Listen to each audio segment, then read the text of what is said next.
The wedding was a symphony of clinking champagne glasses, soft string music, and the rustle of silk. For Clara Evans, it was a cacophony of everything she was not. She felt like a common sparrow that had accidentally flown into a cage of exotic peacocks. The bride, her childhood friend, had insisted she come, but every other guest seemed to view her presence as a clerical error. Her simple, off-the-rack dress, the nicest thing she owned, felt like a costume of inadequacy under the weight of so many judgmental stares. She sat alone at a table near the back, a solitary island in a sea of glittering high society. Whispers drifted toward her like poison darts. "Did you see her dress? It looks like something my maid would wear on her day off. Completely alone. How dreadful." The humiliation was a slow burn, a rising heat in her cheeks.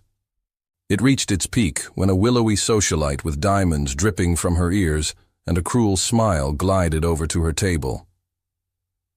"Oh, hello," the woman cooed, her voice dripping with false sympathy.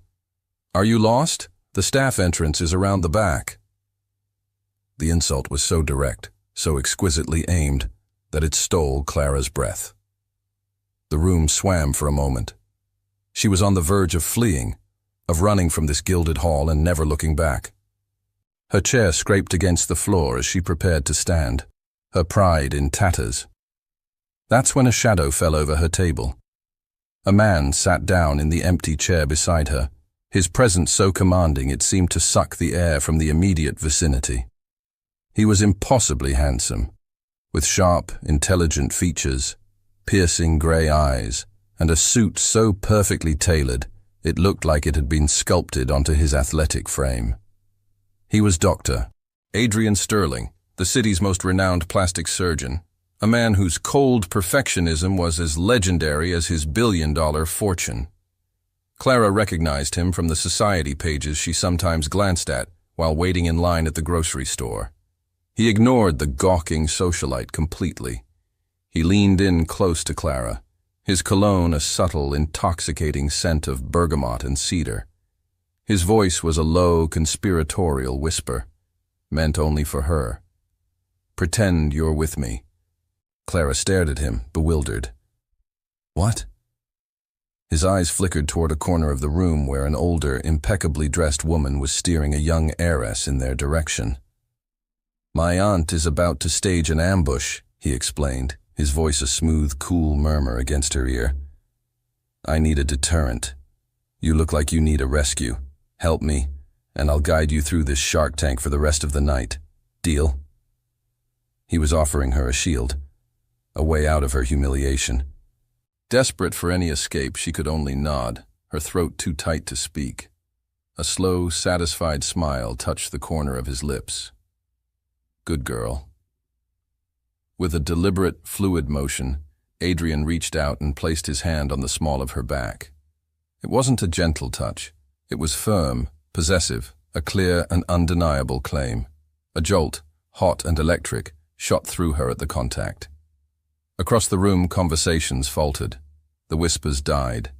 The socialite who had insulted her stared, her mouth agape, before scurrying away. Everyone was watching. Dr. Adrian Sterling had chosen his partner for the evening. The energy between them was instantaneous, a crackling, dangerous current. Clara's heart hammered against her ribs. She had no idea what she had just agreed to, but one thing was certain. The game had begun. If you're enjoying this story, don't forget to like this video and subscribe to the channel so you don't miss the next chapter. And let us know in the comments where you're watching from. 3 days after the wedding, the bell above the door of the Daily Grind, the modest cafe where Clara worked, chimed. The entire place seemed to fall silent. Dr. Adrian Sterling stood in the doorway, his immaculate Brioni suit and commanding presence as out of place as a panther in a petting zoo. The scent of old coffee and baked goods was instantly overpowered by the aura of wealth and power that clung to him. He wasn't here for a latte. His grey eyes scanned the room and landed on her, a predator spotting its prey. He walked directly to the small table she was wiping down, ignoring the stunned stares of the other patrons. "Miss Evans," he said, his voice a low rumble that was somehow perfectly audible over the hiss of the espresso machine. "We need to talk." He led her to a corner booth, the worn vinyl groaning under his weight. He didn't waste time with pleasantries. "I have a problem," he began, his tone crisp and clinical. "My family, and more importantly, the board of directors at my hospital, have become insistent that I settle down. They believe a stable personal life projects an image of reliability. It's archaic, but it's the world I operate in." He paused, his gaze intense. "I require a partner for social and corporate events for the next 6 months. Someone who is intelligent, presentable, and most importantly, unimpressed by my financial portfolio. Someone who can play a role convincingly." Clara stared at him, confused. "Why are you telling me this?" "Because you, Miss Evans, fit the criteria," he stated simply. "At the wedding, you were out of your depth, but you weren't starstruck. You were proud. And when I offered you a deal, you took it. You're a pragmatist." A cold dread began to creep up Clara's spine. "What do you want from me?" "I did some research on you," he continued, completely unfazed. The statement was chilling in its casual admission of power. "I know about your mother's illness. I know about the medical debt that is slowly crushing your family. I know you work 2 jobs and are still barely keeping your head above water." He leaned forward slightly, his eyes locking onto hers. "I am offering you a solution, a transaction." He named a figure, a sum so vast it made Clara's head spin. It was enough to change everything. "I will settle every cent of your family's medical debt," he said, his voice even and measured. "Furthermore, I will have your mother transferred to my hospital under the care of the best specialists in the country, with all expenses covered. She will receive the best treatment money can buy." The offer was a lifeline, a miracle she had prayed for in her darkest moments. But she knew there was a price. "In exchange," he said, "for the next 6 months, you will play the part of my fiancé." The room tilted. His fiancé. It was insane, a fantasy, but the desperation in her heart was real. The chance to save her mother, to lift the crippling weight of debt from her family's shoulders. It was everything. "You think I can just pretend to be your fiancé?" she whispered, the words feeling foreign and absurd on her tongue. "I am a plastic surgeon, Miss Evans. I create illusions for a living." "This is no different," he replied coolly. "You will be compensated handsomely for your performance." She felt trapped, a fly caught in a web spun from money and desperation. But it was a web that offered salvation. How could she refuse? Seeing the surrender in her eyes, Adrian reached into his suit jacket and produced a slim, leather-bound folder, placing it on the table between them. "I took the liberty of having my lawyers draft an agreement," he said. Clara opened it. It was a contract, dozens of pages long, filled with dense legal jargon, non-disclosure agreements, behavioral clauses, termination conditions. "Read the rules, Miss Evans," Adrian said, his voice dropping, becoming a low, serious warning. "Pay special attention to Article 7, Section B, the clause regarding non-involvement. There are to be no emotional attachments, no romantic delusions. This is a business arrangement, nothing more." He stood up, his towering presence once again commanding the small space. "My driver will pick you up tomorrow at noon. Have your things ready." He turned and walked out of the cafe, leaving Clara alone in the booth with the contract and the impossible choice she had already made. She was about to sell 6 months of her life to a cold, calculating billionaire. But in doing so, she might just save the one life that mattered most to her. The next day, a sleek black car, silent as a shadow, arrived to collect her. It transported her from her world of worn-out furniture and the constant worry of overdue bills to Adrian's. His penthouse was less a home and more a monument to wealth and control. It occupied the top 2 floors of the city's most exclusive skyscraper, a fortress of glass, steel, and polished marble that offered breathtaking panoramic views of the world below. It was magnificent, minimalist, and as cold and empty as a tomb. She was greeted at the door, not by Adrian, but by a severe, rail-thin woman in her late 50s, with her hair pulled back in a bun so tight it seemed to pull her face taut. "I am Mrs. Davenport, Dr. Sterling's head of household," the woman announced, her voice crisp and devoid of warmth. She looked Clara up and down, her gaze lingering on Clara's simple suitcase, and her disapproval was a palpable force. "The doctor is in surgery. I will show you to your quarters." The tour was brief and clinical. Mrs. Davenport pointed out the kitchen, the living areas, and finally, Clara's room. It was beautiful, of course, with a stunning view, but it was pointedly located at the opposite end of the sprawling penthouse from the master suite. A clear, unspoken boundary. "Dr. Sterling has had a wardrobe prepared for you," Mrs. Davenport said, opening a door to reveal a walk-in closet the size of Clara's entire bedroom back home. It was filled with designer clothes, shoes, and handbags, all in her size. The sheer volume of it was staggering, a testament to the thoroughness of Adrian's research. "You represent him now," the housekeeper said, her tone echoing Adrian's own words. "You are expected to dress accordingly." Left alone, Clara felt an overwhelming sense of dislocation.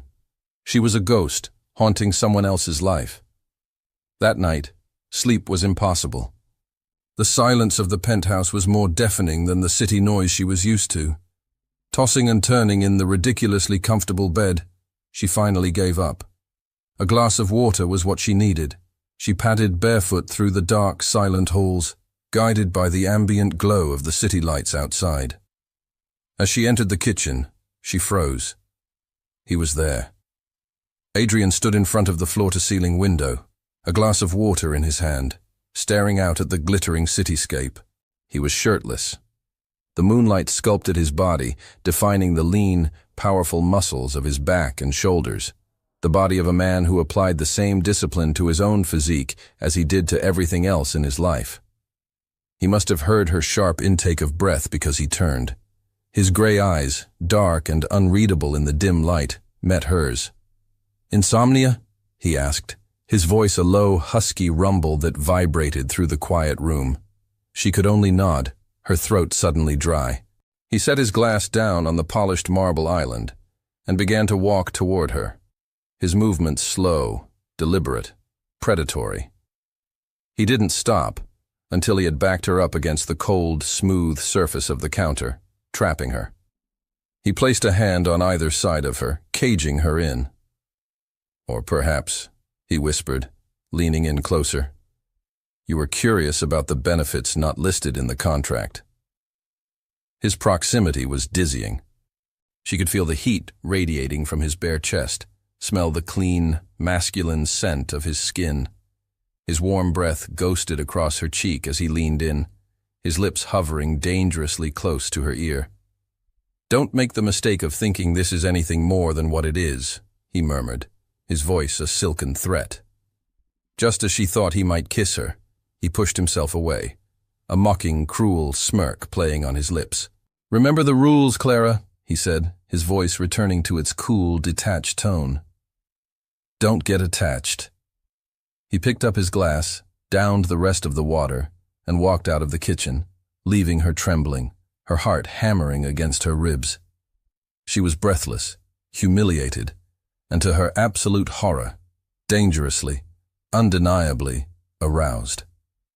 In that moment, she realized the greatest danger of this contract wasn't the prying eyes of high society or the risk of being discovered.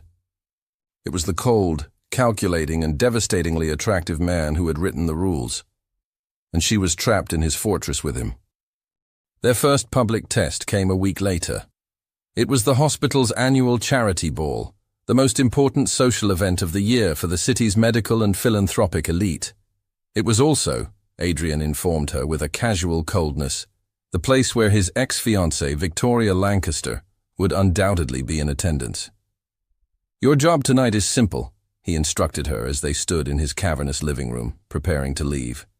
He adjusted his cufflinks, his eyes meeting hers in the reflection of a large mirror.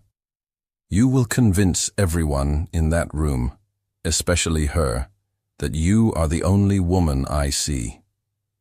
He then led her to the closet he had prepared for her. He bypassed the elegant blacks and sophisticated navies, his hand going directly to a specific gown. It was a show-stopping dress of scarlet silk that clung to every curve before flaring out at the floor. It was bold, provocative, and utterly breathtaking. "This one," he said, his voice leaving no room for argument. When she emerged from the dressing room wearing it, the air in the room changed. Adrian, who had been looking at his watch, went completely still. His eyes, cool and gray, slowly traveled from her face, down the column of her throat, over the lines of the dress, and back up again. The clinical detachment was gone, replaced by something darker, more primal, a flicker of raw, possessive desire. He walked toward her, his movements fluid and silent. He stopped directly in front of her, so close she could feel the heat of his body. He reached out, his fingers brushing her bare shoulder as he adjusted a strap that didn't need adjusting. His touch was like a brand, a spark that sent a shiver down her spine. "Perfect," he whispered, his voice a low, husky growl. "I want everyone to see what's mine tonight." The words were a calculated part of their act, yet they landed with the weight of a possessive truth, blurring the line between performance and reality before the night had even begun. At the ball, Clara felt like she was on a movie set.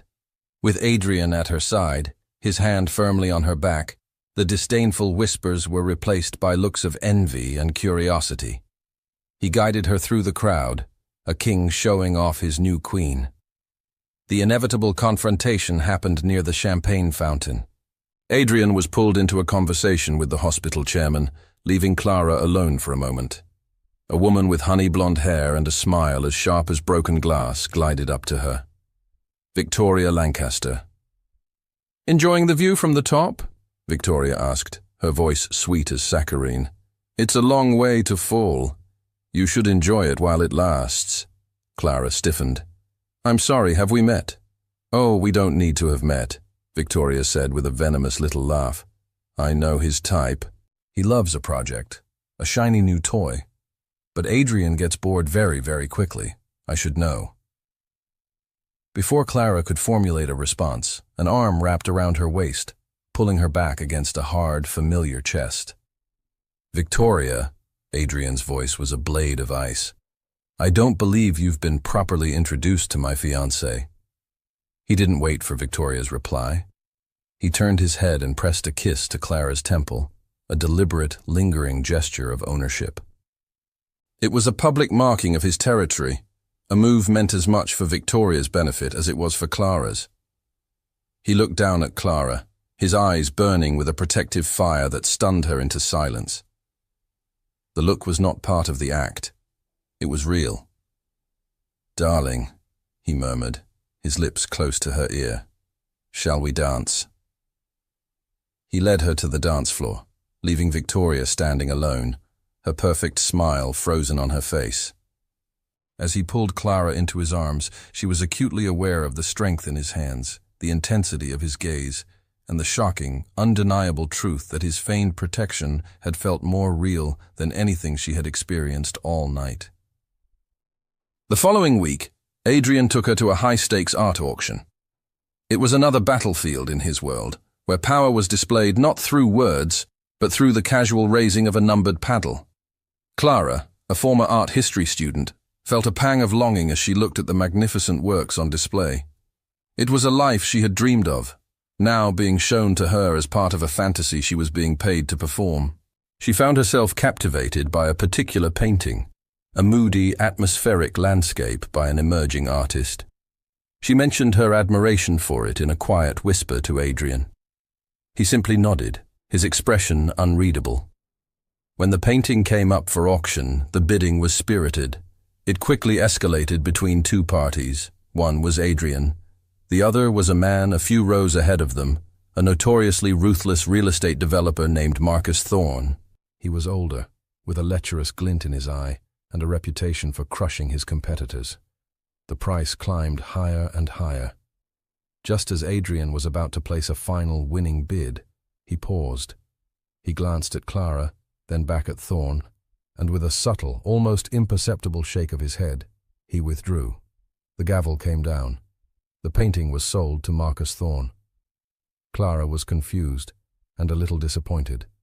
Later, during a lull in the auction, Thorne approached them, a smug smile on his face. "Dr. Sterling," he said, nodding at Adrian before his eyes landed on Clara, lingering for a moment too long. "A pleasure to see you." He then turned his full, unwelcome attention to Clara. "I couldn't help but notice your admiration for my new acquisition, a woman with exquisite taste." His gaze roamed over her body in a way that made her skin crawl.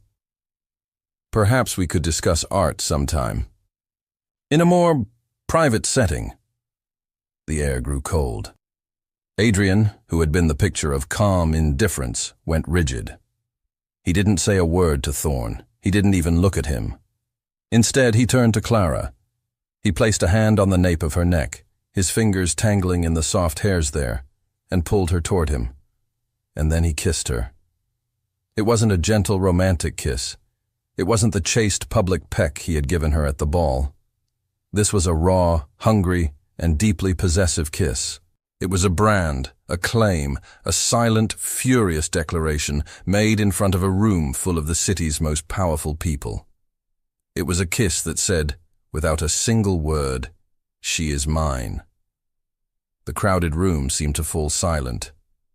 Clara's mind went blank, all thought obliterated by the shocking, overwhelming sensation of his lips on hers. Her hands came up to clutch at his suit jacket, her body melting against his. When he finally pulled away, his breath was ragged, his eyes burning into hers with a fire that had nothing to do with their contract.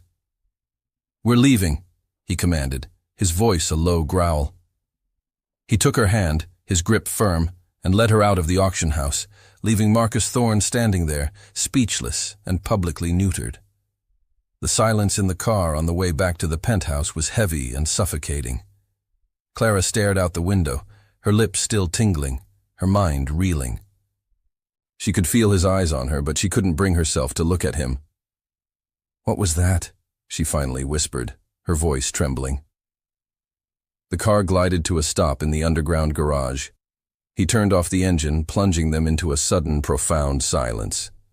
"No one," he said, his voice a low, dangerous blade in the dark, "disrespects what is mine." The words should have terrified her. They were possessive, controlling, the words of a man who saw her as a possession. But to her horror, buried deep beneath the fear, a treacherous, thrilling warmth spread through her veins. He had defended her. He had claimed her, and it had felt terrifyingly, intoxicatingly real. A violent thunderstorm rolled into the city a few nights later, trapping them in the penthouse. The wind howled like a wounded animal, and rain hammered against the panoramic windows, obscuring the glittering city below in a gray, turbulent sheet. Then, with a flicker and a groan, the power grid gave out. The penthouse was plunged into an immediate, inky blackness. "Stay put," Adrian's voice commanded from across the living room, calm and steady in the sudden dark. A moment later, his phone's flashlight cut a sharp beam through the black. He moved with an unhurried grace, lighting thick, scented candles he retrieved from a cabinet, placing them around the room. The space was soon filled with a warm, flickering glow, the shadows dancing on the walls like ancient ghosts. The storm had severed their connection to the outside world, isolating them completely. The cold, cavernous penthouse suddenly felt small, intimate. The carefully constructed boundaries of their arrangement seemed to dissolve in the candlelight. "I suppose a drink is in order," Adrian said, his voice softer than usual. He retrieved a bottle of aged whiskey and 2 crystal glasses, the amber liquid catching the candlelight as he poured. He handed a glass to her, their fingers brushing for a fraction of a second too long. They sat in silence for a while, the only sounds the roar of the storm outside and the soft crackle of the candle wicks. The whiskey was smooth and warm, a welcome heat that spread through Clara's chest, loosening the knot of anxiety that was perpetually tied there. "You're not afraid of storms," he observed. It wasn't a question. "No," she admitted. "My mother always said they were just the sky rearranging its furniture. It made them seem less scary." She took another sip of whiskey. "How is she? I spoke to her nurse yesterday, but—" "She's responding well to the new treatment," Adrian said, his voice turning clinical for a moment. "Her vitals are stable. The oncology team is cautiously optimistic." He paused. "You miss her?" Again, not a question. "Every day," Clara whispered. The conversation drifted, becoming dangerously personal in the enforced intimacy of the blackout. She asked him about his work, the pressure, the godlike responsibility of holding a life in his hands. He, in turn, asked about her art, the passion she had been forced to set aside. Then, emboldened by the whiskey and the strange confessional atmosphere, she asked the question she had been wanting to ask since the night of the ball. "What happened? With Victoria?" Adrian went still. He stared into the dancing flame of the candle, his jaw tight. For a long moment she thought he wouldn't answer. "She cheated on me," he said finally, the words stark and stripped of emotion. "With my best friend, the man who was supposed to be my best man at our wedding." He took a long swallow of his whiskey. "It wasn't the infidelity that broke me," he continued, his voice raw with a pain he rarely allowed to surface. "It was the deception, the months of lies, the realization that the two people I trusted most in the world saw me as a fool." "An obstacle, a bank account." He finally looked at her, and in the flickering candlelight, his mask of cold control was gone. She saw only a man who had been profoundly wounded, a man who had encased his heart in ice to prevent it from ever being shattered again. "I swore then," he admitted, his voice barely a whisper, "that I would never let anyone get close enough to hurt me again." In that moment, he wasn't Dr. Adrian Sterling, the billionaire surgeon. He was just a man, vulnerable and in pain. Instinctively, without thinking, Clara reached out and placed her hand over his where it rested on the table. The contact was like a lightning strike. His head snapped up, his eyes locking onto hers. He stared down at her small hand covering his, a look of shock on his face. The air grew thick, charged with a sudden, overwhelming electricity. He turned his hand over, his fingers lacing with hers. Slowly, deliberately, he leaned in. There were no games this time, no mockery in his eyes. Only a raw, unguarded need that mirrored her own. The kiss was inevitable, a foregone conclusion written in the tension that had been building between them for weeks. His lips were inches from hers, his breath warm on her skin. A deafening crack of thunder exploded directly overhead, so loud and violent it shook the very foundations of the building. They both jumped, startled, the spell shattering into a million pieces. The moment was broken. Adrian pulled his hand back as if he'd been burned, the mask of cool indifference sliding back into place. He stood up abruptly, turning away from her. "It's late," he said, his voice strained. "You should get some rest." He walked out of the room, leaving her alone in the candlelight, her heart hammering against her ribs. The promise of the kiss, unspoken and unfulfilled, hung in the air between them, more powerful and more dangerous than if it had ever happened. The unspoken kiss from the night of the storm became a ghost that haunted the penthouse. A fragile, awkward truce settled between them. Adrian was more withdrawn than ever, throwing himself into his work with a renewed ferocity, as if trying to outrun the vulnerability he had shown. Clara, in turn, tried to make herself as invisible as possible, her heart aching with the memory of what had almost been. The fragile peace was shattered by a phone call a week later.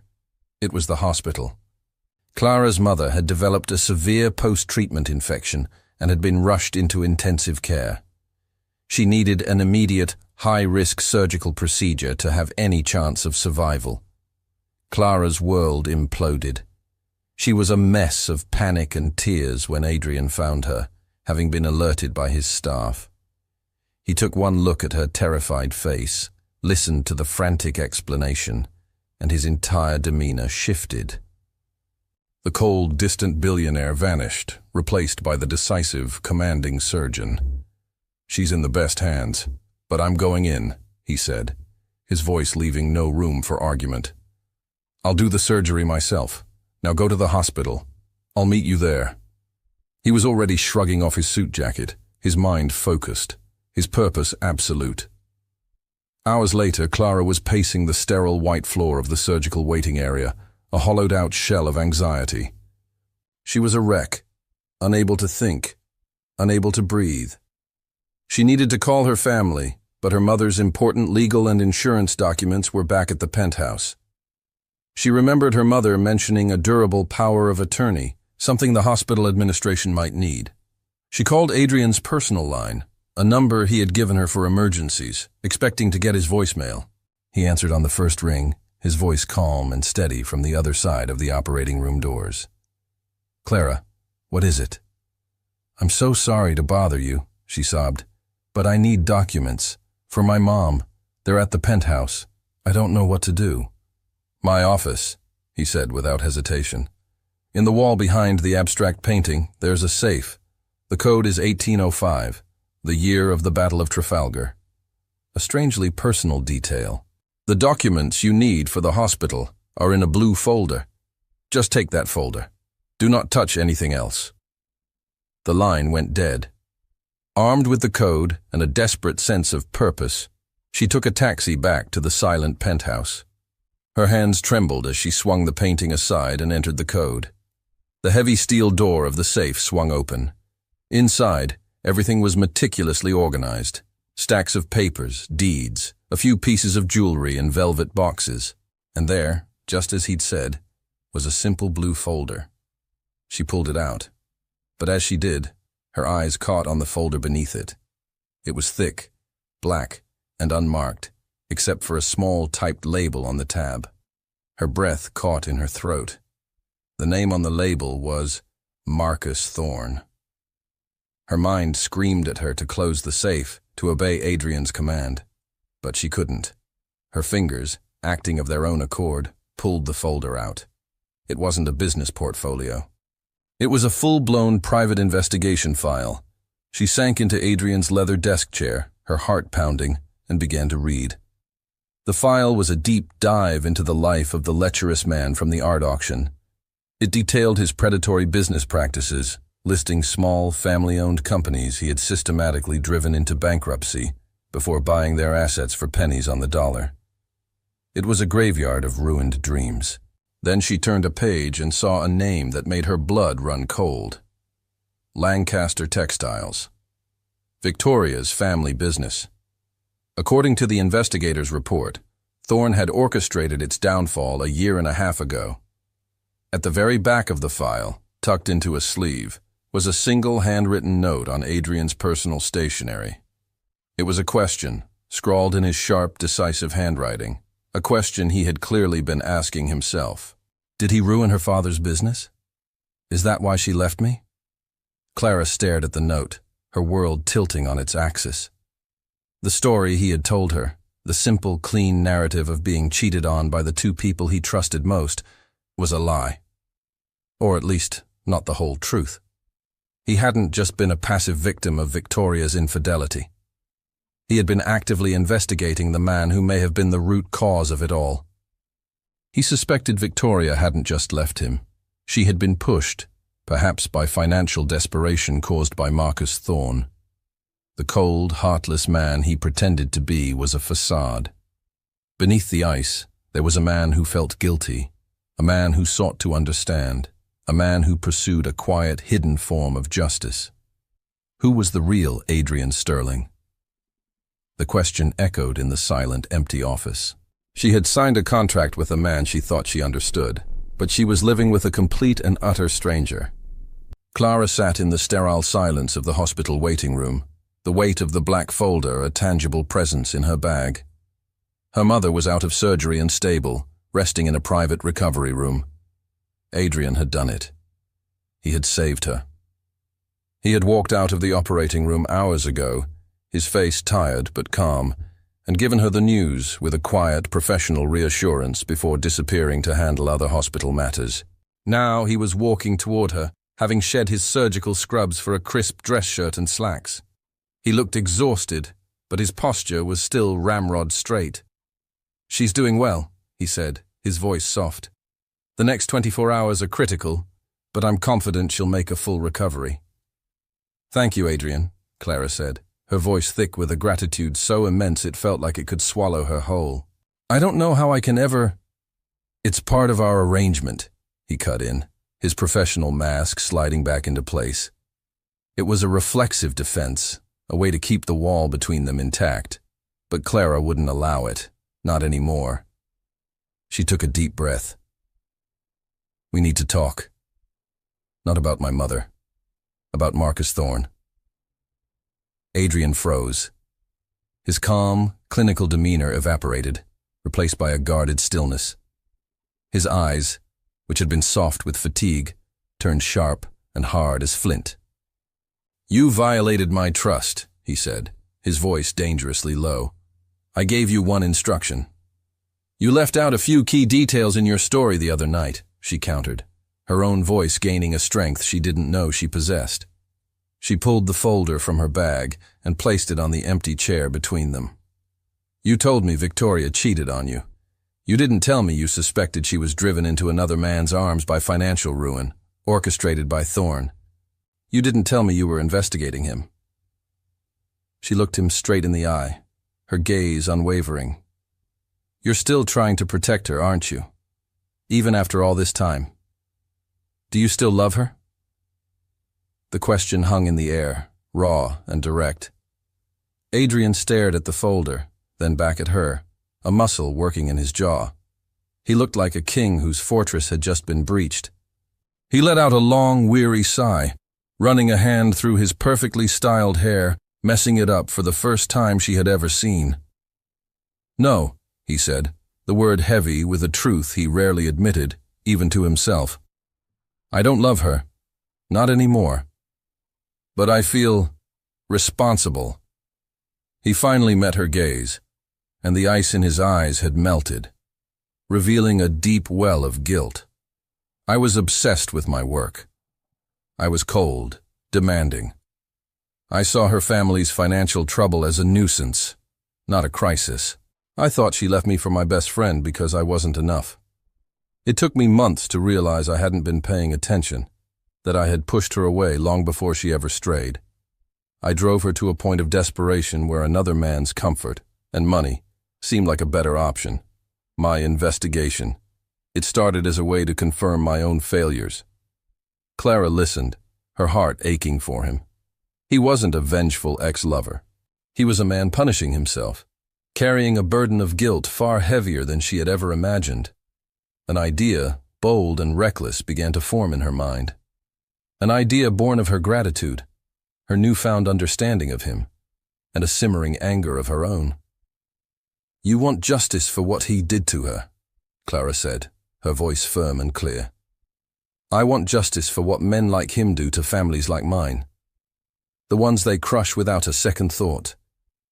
She leaned forward, her eyes alight with a fierce, determined fire.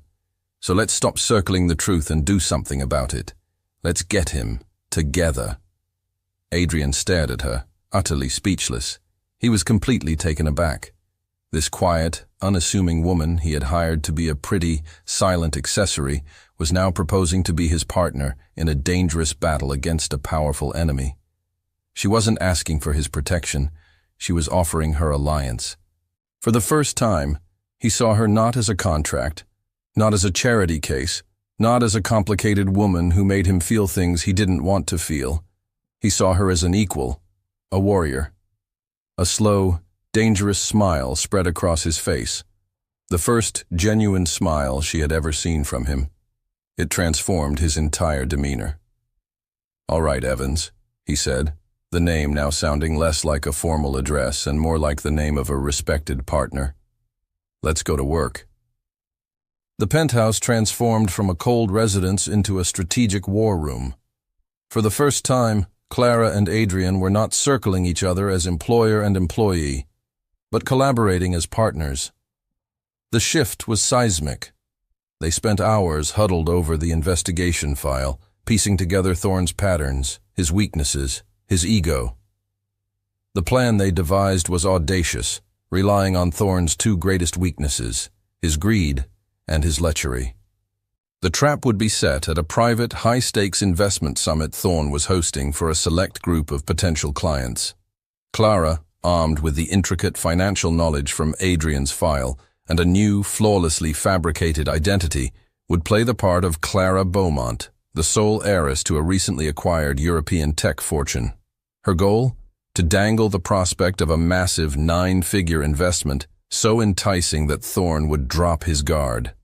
He'll be expecting a seasoned investor, not someone like you, Adrian explained, pacing his office. You're his blind spot. Young, beautiful, and supposedly incredibly rich. You are everything his ego wants to conquer. The night of the summit, the tension was a live wire. Clara looked the part, dressed in a sophisticated emerald green gown that screamed old money. But beneath the designer fabric, her heart was hammering. Adrian wouldn't be by her side. He would be watching from a remote surveillance van parked down the street, communicating with her through a nearly invisible earpiece. "You'll be fine," he said, his voice a low murmur as he fitted the earpiece for her. His fingers brushed against her skin, a brief, warm touch that sent a shiver through her. "You're a natural. Just remember the mission." The mission. It felt a world away as she stepped into the lavish hotel ballroom, alone. But as she saw Marcus Thorne holding court, a smug predator in his element, her resolve hardened. She took a deep breath and transformed into Clara Beaumont. She played her role perfectly. She was aloof, intelligent, slightly bored by the display of wealth around her. She let Thorne come to her. When he did, she engaged him in a sharp, knowledgeable conversation about market trends and investment yields, dropping just enough information from Adrian's file to establish her credibility. Thorne was hooked. "You have a brilliant mind, Ms. Beaumont," he purred, his eyes lingering on her. "I'm more interested in brilliant returns, Mr. Thorne," she replied coolly. Through the earpiece, Adrian's voice was a steady, reassuring presence. "Good. He's taking the bait.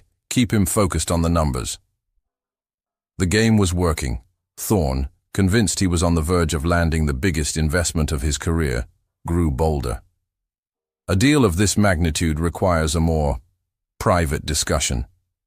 "My private suite is just upstairs. We can go over the final details there." A cold knot of fear tightened in Clara's stomach. This was the most dangerous part of the plan. "Clara, it's your call." Adrian's voice came through the earpiece, tight with concern. "You don't have to go." "I'm fine," she whispered under her breath, before giving Thorne a dazzling smile. "Lead the way, Mr. Thorne." The suite was opulent and suffocating. As Thorne poured them both a drink, his demeanor shifted. The professional charm fell away, revealing the lecher beneath. "You know," he said, moving closer to her on the sofa, "you remind me of someone, a little waitress, fiery, proud. I wonder whatever happened to her." Clara's blood ran cold. He was playing with her. Did he know? He reached out, his hand closing around her wrist. "You have the same eyes," he said, his voice a low growl, his grip tightening. "Tell me, Miss Beaumont, what's a lovely girl like you really doing here?" He knew. The ruse was up. "Clara, get out of there now!" Adrian's voice was a roar in her ear, filled with raw panic. "Say the safe word, get out!" But before she could speak, Thorne's other hand clamped down on her arm. "I don't think you're going anywhere." The heavy suite door clicked shut, the sound of the lock engaging echoing like a death knell. She was trapped, alone, and the voice in her ear had gone silent. The moment the door clicked shut, the calm, strategic Dr. Sterling in the surveillance van vanished, and a primal, furious man took his place. He ripped the headset off, his face a mask of cold rage. He was out of the van and sprinting toward the hotel entrance before his security team could even react. He didn't wait for an elevator, taking the stairs to the penthouse suite two at a time, his mind a roaring tempest of fear and fury. Inside the suite, Thorne's smug smile widened. "Now where were we?" he said, his grip on Clara's arm like a vice. Clara's fear was a cold, hard knot in her stomach, but it was quickly being consumed by a white-hot anger. She was no longer the timid girl from the wedding. She met his gaze, her chin held high. "Let go of me," she said, her voice dangerously steady. "I don't think so," Thorne sneered. "You and your doctor friend have caused me a great deal of trouble." Suddenly, the suite door burst open, splintering off its hinges, as if it had been hit by a battering ram. Adrian stood there, his chest heaving, his eyes burning with a terrifying, murderous light. He was no longer the calm surgeon. He was a predator whose mate was being threatened, and his entire being radiated lethal intent. He didn't rush or shout. He walked into the room, his movements eerily calm, which was far more frightening than any outburst would have been. "Thorne," Adrian said, his voice a low, deadly growl, "you have 5 seconds to take your hands off her." Thorne, seeing the look in Adrian's eyes, instinctively released Clara. She scrambled away, putting distance between herself and the two men. "This is a private conversation, Sterling," Thorne blustered, trying to regain some semblance of control. "It's over," Adrian said, stopping a few feet from him. "My lawyers have been listening to and recording every word you've said for the past hour. They've already filed a preliminary injunction with the SEC based on your admission of market manipulation. By morning, your assets will be frozen. You, Marcus, are ruined." Thorne's face went from red to a pasty, sickly white. He was finished. Adrian walked over to Clara, his eyes scanning her for any sign of injury. His hand came up to her arm, his grip firm but infinitely gentle, a stark contrast to Thorne's bruising hold. "Let's go," he said softly. He led her out of the suite, past the hotel security who were now rushing to the scene, and didn't stop until they were in the silent, sterile environment of the underground parking garage. The adrenaline from the confrontation drained away, leaving behind a raw, trembling emotional aftermath. They stood by his car, the air thick with unspoken words. "Are you all right?" he asked, his voice hoarse. "I'm fine," she whispered, though she was shaking. He reached out, his hand cupping her cheek, his thumb stroking away a tear she didn't even know had fallen. His composure finally broke. The fear he had suppressed now flooded his features, making him look vulnerable and achingly human. "I thought I was going to lose you," he confessed, his voice cracking with an emotion she had never heard from him before. "When the audio cut out, when you were in there with him, in that moment, nothing else mattered. Not the money, not the revenge, not the contract. Nothing. Only you." The confession hung in the air, raw and undeniable. It was the truth, stripped of all artifice and games. He stopped the car not at the penthouse, but a block away from her old, humble apartment building. He turned to her, his face a mask of profound, heartbreaking resignation. "The contract is broken, Clara," he said quietly. "It's over. You're free. I'll continue to take care of your mother's expenses. That was never in question. But you don't have to be tied to me anymore." He wouldn't look at her. He was letting her go. It was the final, most painful act of love he could offer, believing it was what she truly wanted. He was setting her free, even if it meant losing the only thing he had just admitted mattered.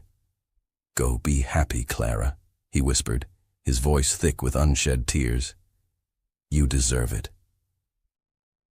Clara walked into her old apartment, and the familiar scent of her life before Adrian, lavender air freshener and old books, felt alien. The freedom she had once craved now felt like a vast, echoing emptiness. The small, cramped rooms that had once been her entire world now felt like a cage far more confining than Adrian's glass fortress had ever been.